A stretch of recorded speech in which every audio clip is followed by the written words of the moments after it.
Welcome back to another episode of the Backseat Babes podcast. Today we're continuing our discussion of the North American touring production of The Book of Mormon, which was recently stopped in Detroit. But before we jump into the music and technical aspects of the show, please like, follow, and subscribe to us, Backseat Babes, on all social media platforms at Backseat Babes. And spoiler warning, we are going to be diving into the technical and musical side of the show. So if you'd like to go into it blind without knowing anything about it, please stop listening and come back to it after you've seen the show. We'd love to continue this conversation. But if you're still here, let's dive into what you can expect from the music. Let's start with the music, because that's always the place to start, RJ. My fellow backseat babe, BFF, person that has a mandolin behind him that's hopefully not going to a spooky Mormon hellscape. What did you think of the music of the Book of Mormon? You just had to work that in there, didn't you? I tried it in the last entry, and nobody's going to see that unless I do it as an outtake. So I had to throw something in there. But obviously, the music. The music. It is. It is what it is. It is a high energy, high octane, like ballad minimal romp of a musical. Even just looking at some of the top songs that the show is known for, I think 5 out of the 6 are upbeat. Sure. And really the bulk of, I guess it's kind of pretty even amongst the ensemble and the leads. But because you only have really like 2 to 3 true leads, they're pretty vocal heavy. They're pretty song heavy. But the music, there are plenty of earworm songs. I believe is probably at the top, along with Hello, was the opening number. But I think is probably also a song done for many, many auditions as well, for good old tenors. I think that one of the things that struck me the most is, for those who have watched part 1, they'll know that I did not like this show the first time I saw it. The fact that I knew so many of these songs, I was just like, these are very easily identifiable songs. Like, if we're going down the list, Hello, Hashdiba Iboi, like, that's a huge one. Maybe that's just because I thought it was funny, that like what its meaning is in the end. Turn It Off. These are some really powerhouse songs.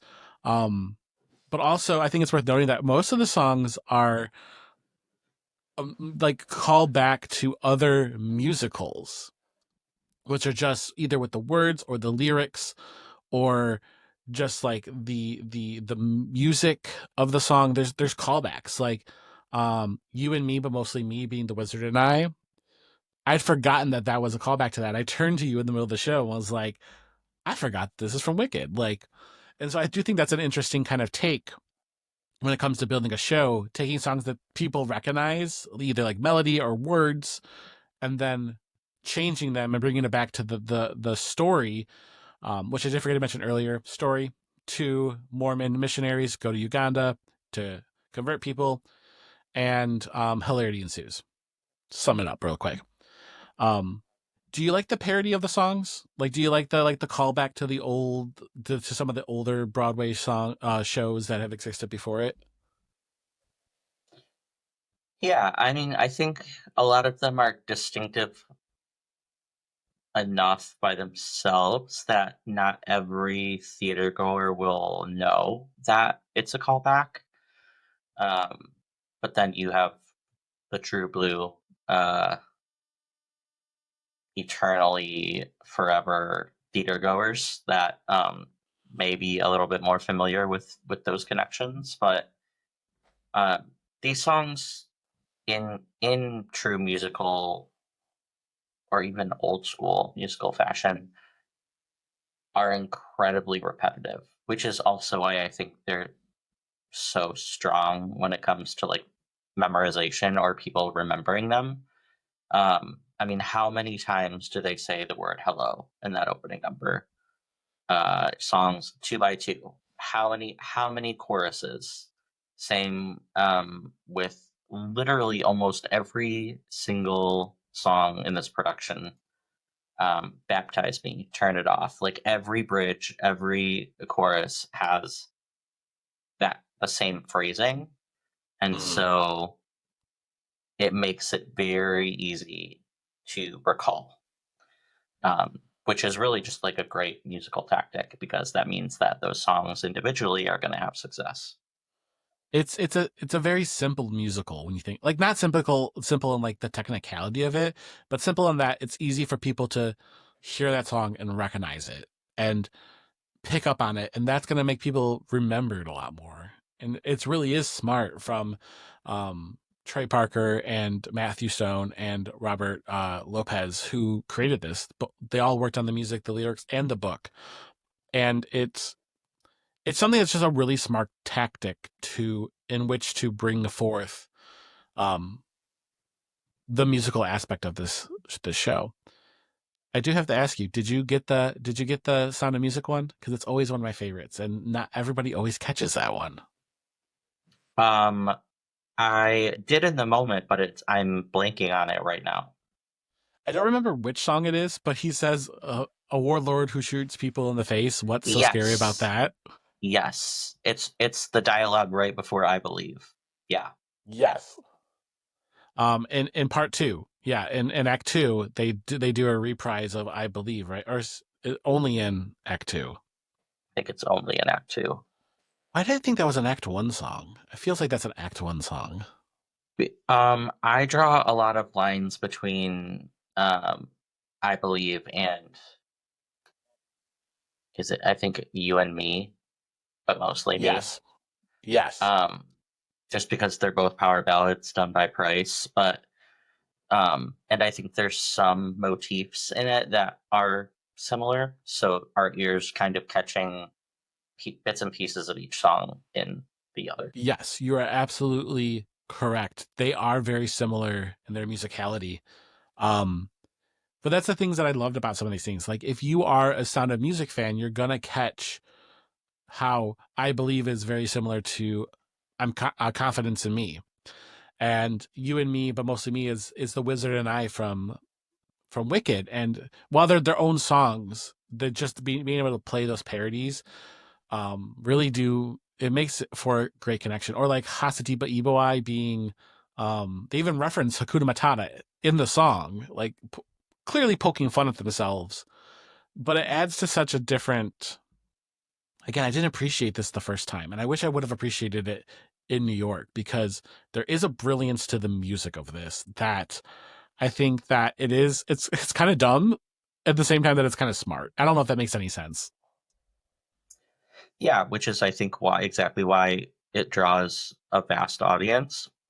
You have people who are harping on parts like that that are intelligently, intentionally stuck in there for you to kind of catch. And then you have people who are just coming because it's stupid and vulgar and hilarious, um, which also just makes for quite an interesting audience overall. I do want to talk about the comedy because we didn't get to dive into that in part one, but there is definitely some clear levels of comedy here. There is ones for those who are Broadway nerds like us. There's a lot of crudeness. Like I said I don't know if I said it in part one, but I thought it in part one, and I maybe said this to my friend at work today, and I said I've never heard the word clit so much in just such a short amount of time. Um, which is just, it's one of those things of just like, it's that really low bar humor where like we're laughing at sex, we're laughing at parts of the body that are still funny, and the comedy does bring in two distinct different groups of people, I think, depending on what you're going for.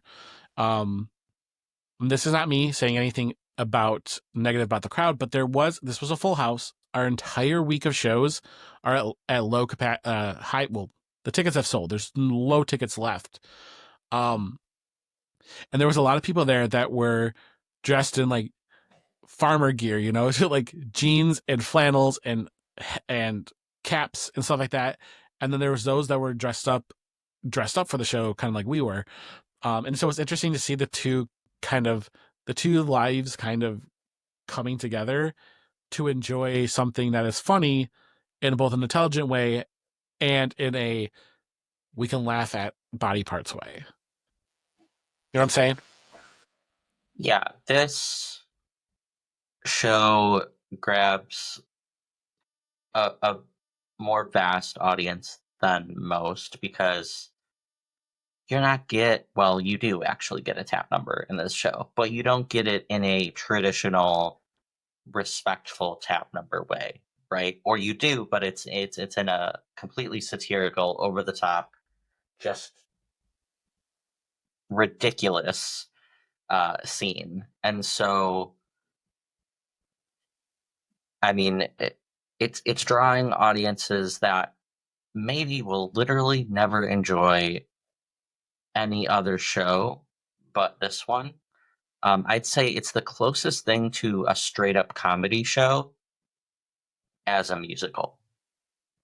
I think audience wise, like I've experienced a lot of audiences um, for a vast number of shows, and it definitely draws closer to just a straight up comedy show audience than a musical theater or play audience. Because you're right, yeah. Like while we're not going to sit here and like stereotype anyone, there are clear uh, differentials between when you see people uh, dressing up, I mean, all the way to like wearing dresses and suits, comparatively to someone who maybe has literally never walked into a theater before and they're just in their day clothes, in a t-shirt and jeans and boots. Um, which, like, don't get me wrong, I wish that I felt like I could wear that to a show. Um, which you can wear whatever you want to a show.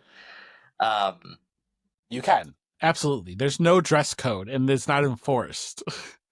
yes. I mean, there probably is a dress code, but yeah, we just don't know Wear exactly what it clothes. is. Please wear clothes. Do not show up to the theater. Don't be like Boxy Babe said I could show up to the show nude. That's not what we're saying. Just support art. That's all we're saying. Um, I think that I'm going to use my family as an example. So my sister, who I said in the last podcast, she watched South Park. She loves South Park. Her husband, he was a truck driver for many, many years. Blue jeans. And he did wear like unbuttoned dress shirts, kind of like you, but like, like the checkered board, like that's kind of what he wore over a t-shirt. That was his main thing. My sister, you would never catch her out of jeans and flip flops. Like sometimes even in the winter, and you're like, what are you doing? They would still want to come to a show like this. And I think that's what like it crosses so many barriers of like what theater can be. And as much as I love theater a lot. Obviously, I would not be doing this if I didn't. You did not. I've not seen a turnout for a show like this in a long time. There was magic happening. Well, and it's easily comparable to shows that we know that sell out, right? Like Wicked, Hamilton, those big name pieces. It's been a minute, I think, since Detroit had one of those this season. Um, and so I think it's very comparable to the audiences that we will see in the coming season due to the titles that are coming in. But um, yeah, it was a full house. It was. And as much as I love Parade, and that's still in the top tier of my shows this year, we had we didn't have an empty auditorium, but there was a lot of seats that were open. There was not many seats that were open in here. We were packed in like sardines, and we were loving every second of it. together, like you said, like a comedy show. This was broaching on that comedy show feel, and so there was kind of this. It's interesting because you got to like broach other types of theater with everybody, whether you love theater or not, like through the tap number, which for people who haven't seen the show, the tap number is literally when like there is one of the missionaries who is trying to tell them to keep their feelings down and to not involve themselves, like don't show their emotion, so keep it down. Um and so he's like I'm not gay. I like gay things, but I'm not gay. Um and so he's telling them to keep their feelings down. And so that's really an interesting dynamic. And he's doing a tap number, and you don't see this a lot when it comes to a show like this. And so there was a beauty to the tap number and having that in there because not everybody gets to experience that. Well, welcome back, sir. Thank you so much for coming. You know, do what I can. We're doing this live, and by live I mean we're recording this and we're gonna splice it together later. But we're so welcome. We're so glad to have you back, RJ. Thank you for that. Sorry your internet hates you a little bit tonight. We live and we learn. We do. So we just finished the music, and we're gonna turn to the staging and the theatricality of it. Did I say that word right? Theatricality? That I don't feels know right. if that is a word. Theatrically? Theatrics. Theatrics? We're making up words here. Well, this is now the Webster Dictionary version of Boxy Babes. It's like, is it a noun or is it an adverb? Don't know. Anyway, it's holy, however it is. It's preposition to be theatrical. Okay. Thank you so much, sir. We're glad to have you here. So while you haven't seen this on Broadway, how do you feel like this show captured the Broadway feel on a touring budget? I mean, since I was surrounded by people who did see it on Broadway, it sounds like everything was very much the same. I mean, I don't see why this would tour poorly. The staging, while still intense, like there was way more set than I thought there was. Granted, like a lot of it was just a lot of layers of the same set, but I forgot. Like for some reason, I thought it was way more simple than it actually was. Um, and then the lighting too, I thought traveled well. Like there were portions where the light was like on the audience, right? And most times, the like national tours can't do that because the setup of the theater is different than the initial setup of from Broadway. But this production was able to successfully do that, which was cool. So Yeah, I think that I didn't notice any difference between what I saw on Broadway and I saw for this, but there's also not a lot of the show that like wouldn't transfer well. Like it's a very simplistic show. You have Uganda, you have the airport, you have Florida, but it's all like pieces that are rolled in and rolled out, and they have screens that drop down. This is one of those ones that reminded me of like, what do you call them? Like a stand and sing or like a walk and talk or a walking taco. Um, but like where sure. like you kind of there are a lot of numbers that they're active, but it's a lot of like kind of belting out a number and you have something in the background. Or like there is some dancing going on, but it will really showcase the people's talents and it was less about what was going on behind them. And so that makes sense that it would be easy to transfer from one to another without having to have an expensive setup teardown all the time. Yeah, I mean, the show really has two kinds of numbers. You're either doing a full ensemble number where there is a bunch of movement, or you're doing a power ballad and there's no movement because you're standing looking out Absolutely. into the abyss. It's very much the difference between like I Believe, which is a stand and belt, and then like Hospediba Iboi, where they're dancing hardcore. Like when they were done, I saw the people sweating. But both were human like we're stars forward, like numbers. It like wasn't like a like Let It Go from Frozen where you had to have all kinds of like snow effects and you had to have things roll in and you had to have a mountain. Like there wasn't like it. The setting itself didn't have to be impressive because the people themselves were the impressive parts of the Book of Mormon. At least that's how I felt. I would agree. Um, I think that as well. It was a the costumes were beautiful. I mean, first off, the Book of the Mormons, they're all wearing white shirts, black ties. It adds to the comedic effect of what they're doing. But a lot of what else is kind of going on, like you have beautiful costumes for the Ugandans, lots of colorful compared to the black and white starkness of um, the Mormons. And so that was kind of a really cool way to contrast the different worlds. But yeah, no, I absolutely loved the costumes. I loved the staging of this show. And I feel like they made really good use of the stage, which I think we've said it a few times for the past couple shows that we've seen. The staging is beautiful. Parade did a really good job of this. Come From Away used the stage really well, but that one was a little more empty. This one, it didn't feel extravagant, but it didn't feel small. Yeah, they did have kind of partitioned parts of the stage for specific scenes, or like you mentioned, a lot of use of moving moving stages. Even they used that a couple Right. times. um but I also think the stage was kind of set further back, like it was in. Sometimes you have tours that make use of the full front of the stage and then there's the orchestra pit. This show, I don't even think they used the full stage. I think it was just within the actual confines of the box that is behind the curtain. Um,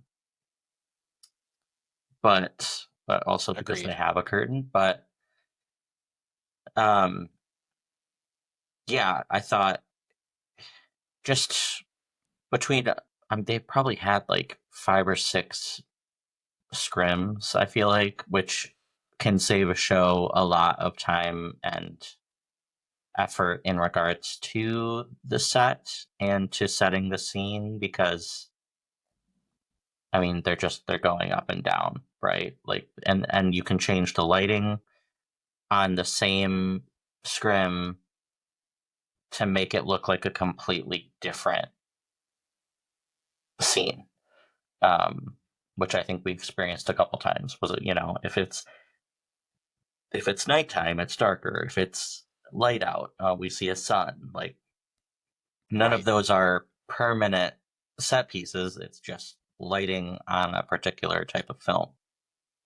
And it did make it feel more expansive. I agree with you. The show itself was set really far back, but I think it's because some of those numbers that were up front were so big, you almost needed all of that room, you know, to be able to make use of all of that. So that being said, it seemed like audiences really loved the show. It seemed like people were responding well. What is your final verdict for the Book of Mormon with this North American touring production of it? Are we giving it a score? Yeah, give it a grade. Let's grade it. I mean, I'd give it an A. I'd give it a solid A. Okay, that seems like that's huge praise for somebody who does not like comedy. Yeah, I mean, I think it's just incredibly well done. I think it does what it sets out to do. So even as someone who, yeah, this isn't like my favorite musical, but the people whose it is, like, it delivers what it Sure. says it's going to deliver. Would you act in the show? Probably actually not. Would you be able to keep up with the show? uh, yeah, I don't think it's my cup of tea Okay. for my acting chops. I will say that I think that if you would have asked me a week ago, I would have given the show an F, hands down, from my or maybe like a D, like a strong D. Um, but For this, I would say that this was closer to an A. This was probably an A. I think that I did love this production. I think that the actors made this an extraordinary production. I think that it translated well. I think I appreciated the jokes a little bit more and the comedy a little bit more, um, on many different levels. And I think maybe part of that is because we've been on this Broadway journey for a while now that you can appreciate it a little bit better. But yeah, no, I think that this is a show that anybody can enjoy, unless you are maybe super religious, and you may not enjoy this show for what it's saying. And if you're super into Mormonism, you may not like this. You probably definitely won't like this. I mean, I I have heard, because that was debate for a long time. Like, if a Mormon came to see this show, would they take it as a joke? I think it depends uh, on who you talk to. Um, but with that caveat being said, this is a mature show. So when we say everyone, we don't mean your children. I No. would say at least late.